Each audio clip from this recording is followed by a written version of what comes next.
Hello दोस्तों, हमारे channel में आपका स्वागत है। आप अगर हमारे चैनल में नए हैं तो लाइक सब्सक्राइब शेयर जरूर करें, धन्यवाद।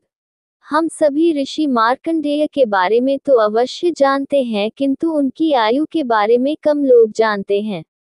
ऋषि मार्कंडेय ने 16 वर्ष की आयु सीमा भाग्य लेकर के जन्म लिया था। इनके पिताजी का नाम मृगु तथा माता का नाम मरुदमती था। प्राचीन समय की बात है, किसी गांव में एक बालक अपनी माता के साथ रहता था। उस बालक का नाम था मार्कंडेय।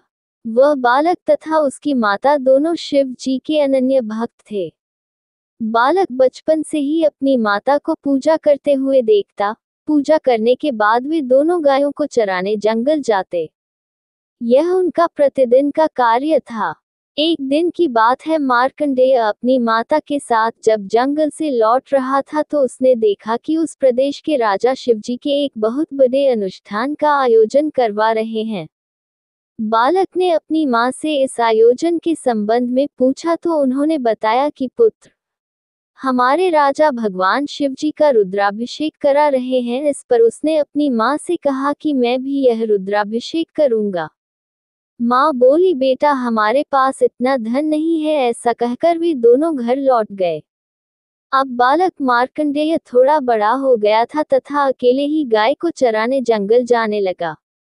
एक दिन नर्मदा नदी के तट से उसने एक बड़ा सा पिंडी रूपी पत्थर उठाया तथा उसे जंगल में एक एकांत स्थान पर रखकर उसे जल से स्नान करवाकर जंगल से पुष्प तथा फल अर्पित करके ओम नमः शिवाय का जाप करने लगा। अब तो यह उसका प्रतिदिन का नियम बन गया था। वह गाय को खुला छोड़ देता और बैठ जाता शिव भक्ति में।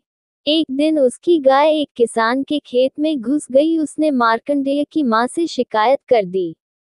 अगले दिन जब बालक गाय चराने निकला तो उसकी माता ने उसका पीछा किया तो उसने देखा कि मार्कंडेय ने गाय को तो खुला छोड़ दिया है और भगवान शिव की आराधना में लग गया है। ये देखकर मां ने उसे डांटा और समझाया, किंतु बालक पर कोई असर न हुआ। वह उसी प्रकार शिव भक्ति में लीन रहने लगा। एक दिन की बात है, उस बालक का अंतिम समय आ गया था। वह प्रतिदिन की भांति शिवलिंग की आराधना में मग्न था।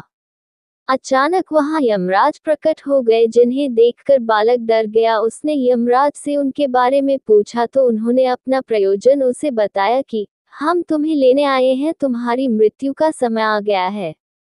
ऐसा सुनकर वह बालक डर गया और अपनी छोटी छोटी बाहों से शिवलिंग से लिपट गया और मंत्र जाप करने लगा। ऐसा देखकर जैसे ही यमराज ने अपना मृत्यु पाश उसकी ओर फेंका, तभी वहां भगवान शंकर प्रकट हो गए तथा कहा कि हे यमराज, आप इसे नहीं ले जा सकते, अब यह मेरे संरक्षण में है। इस पर यमराज ने कहा, प्रभु, इसका अंतिम समय आ चुका है, इसको इतना ही जीवन जीना था। यदि यह जीवित रहा तो ये प्रकृति के नियमों के विरुद्ध होगा। इस पर भगवान शंकर बोले, मैंने इसे अभयदान दे दिया है, यह अल्पायु से दीर्घायु हो चुका है। ऐसा सुनकर यमराज बोले, जैसी प्रभु इच्छा, और वहां से चले गए। शिवजी ने उस बालक को उठाया और बोले, तुम्हें भयभीत होने की आवश्यकता नहीं है पुत्र, मैं तुम्हें दीर्घायु और विद्वता का आशीर्वाद देता हूँ।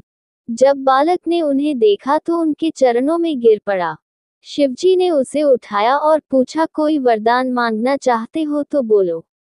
उसने कहा कि मुझे केवल अपनी भक्ति में डूबे रहने का वरदान प्रदान करने की कृपा करें, इसके अतिरिक्त मुझे कुछ नहीं चाहिए। शिवजी ने उसे मनचाहा वरदान दिया और अंतर्धान हो गए।